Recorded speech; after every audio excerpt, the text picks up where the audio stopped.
ปู่องค์ดำสกลนครพี่น้องเป็นอีกแหล่งที่ว่าศักดิ์สิทธิ์เนาะ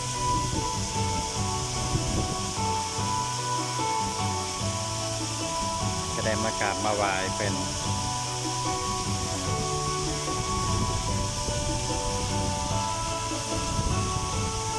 มาไก่ได้พี่น้องวันนี้ได้โอกาสที่ว่ามาเห็นกันต่อลงในเฟซในไลน์ในเฟซบุ๊กยังอะไรสักอย่างก็เลย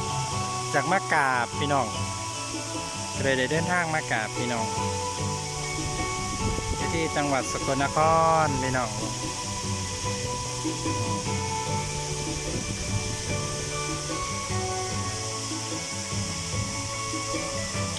จังหวัดสกลนครปู่องค์ดำพี่น้อง